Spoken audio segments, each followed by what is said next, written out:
Magandang araw po sa inyong lahat. Ma'am Elma, may lihim na mensahe kay Sir Gavin. Sir Gavin, napansin kaya ngayon? Alamin po natin lahat yan dito sa ating video.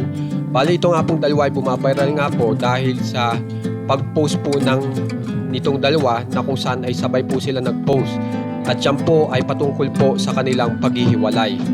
At maganda nga po yung paghihiwalay nila dahil talagang makikita nyo na talagang nagsusuportahan pa rin po yung dalawa. Pero po, pagdating po kay Ma'am Elma, kung titingnan nyo yung account niya, meron pong kapansin-pansin po sa mga post ni Ma'am Elma. So makikita nyo po dito na hanggang ngayon, ang wallpaper pa rin ni Ma'am Elma ay kasama niya pa rin si Sir Gavin. Okay?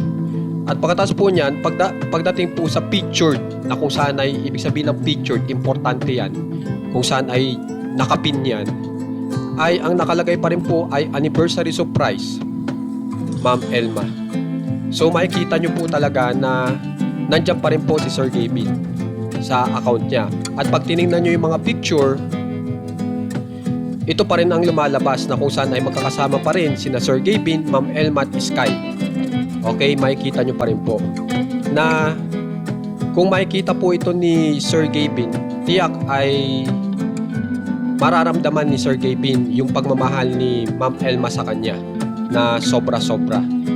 Kaya sana po makita ito ni Sir Gavin o mapansin man lang ni Sir Gavin itong account ni Ma'am Elma na kung saan ay makikita niya na hindi nagbubura po si Ma'am Elma. Kasi kalimitan po, yung iba binubura agad. Pag naghiwalay na, binubura agad para makalimot. Pero si Ma'am Elma nandyan pa rin. Wallpaper, picture, tapos ultimo yung mga pictures nila nandyan pa rin. Kaya napakalaking tanong po kung binibigyan ba ni Ma'am Elma ng mensahe si Sir Gavin na dapat ma-realize ni Sir Gavin kung gaano kamahal ni Ma'am Elma si Sir Gavin. Kaya naman guys, kung gusto niyo pong ma-update sa nangyayari po kina Sir Gavin at kay Ma'am Elma, subscribe na po kayo sa ating channel na One Katawa. Maraming salamat po.